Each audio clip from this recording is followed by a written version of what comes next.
Hare Krishna. Don't just push the mind towards transcendence. Let the supreme transcendence pull the mind too. Often, when we try to practice spiritual life, we know that we are meant to redirect our mind away from this world. The more we become attached to this world, the more we indulge in activities for seeking pleasure in the world, and the more we become entangled by that.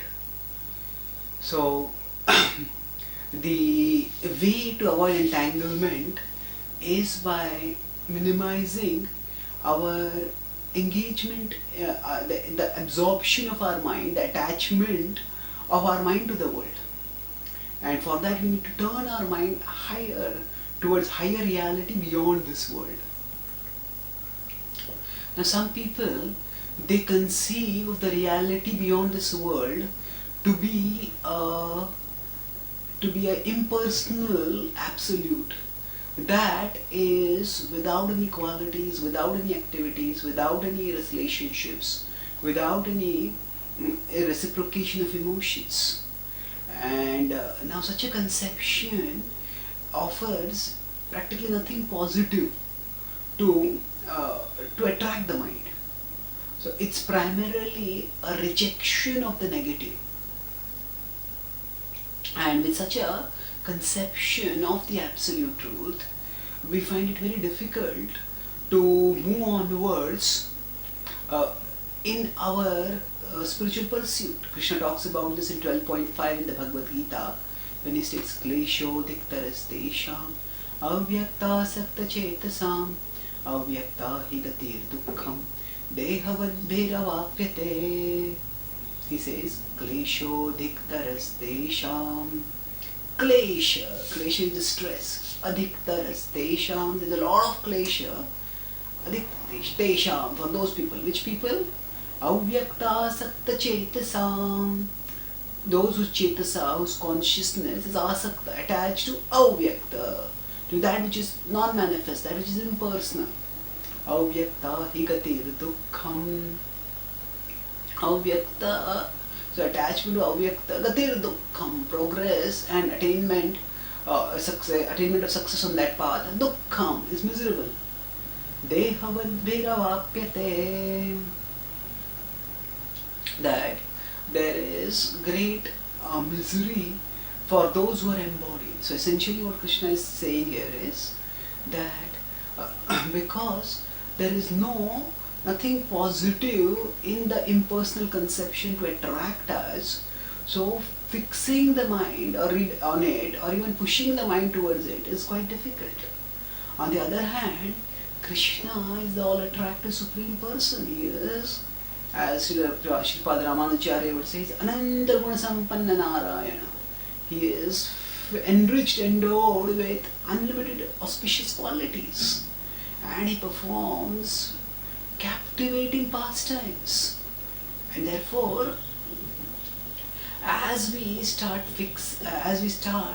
practicing bhakti, and slowly our attraction towards Krishna starts developing, then we feel ourselves pulled towards Krishna. Avashaha, helplessly become attracted towards him. And that being pulled by Krishna makes fixing our mind on him much easier. Though in the initial stages, we may not experience that all-attractive pull of Krishna in everything that we do. We may not experience that all-attractive pull, for example, in specifically say mantra meditation, chanting the holy names. But we may experience it in kirtan. We may experience it in beholding the deity. We may experience it in reciting verses, whichever way it is. We will find that there are certain features of Krishna Bhakti, that just pull our mind in. And that makes the redirection of the mind from the world toward the transcendental reality beyond the world much easier. And the Bhagavad Gita also describes that Krishna is the highest transcendental reality. Mattah parataram nanyat kinchidasti dhananjaya. There is no truth higher than me, Krishna states. And in this way, by focusing on Krishna, we can attain him. By learning to love Krishna, we can by understand. So to rather than have a spiritual journey based on our own finite pushing capacity for pushing the mind towards Krishna, we can have our spiritual journey powered and empowered by Krishna's attractiveness. Let Krishna pull our mind towards Him. For that, we need to change our conception of transcendence.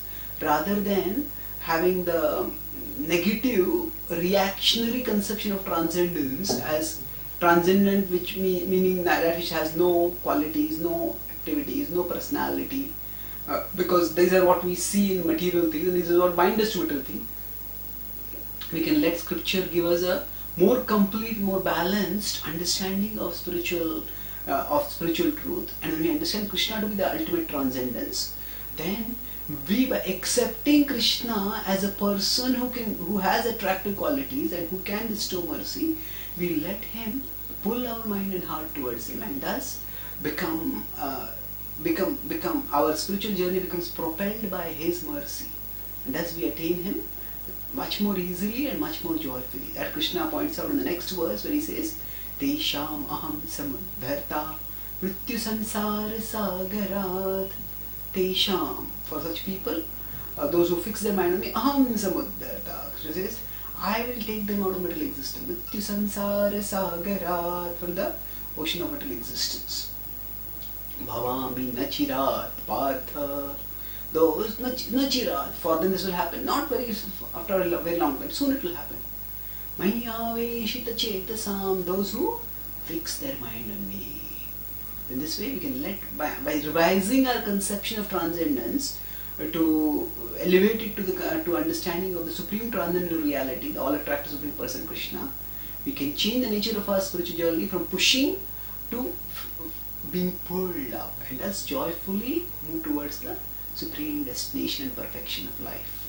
Thank you. Hare Krishna.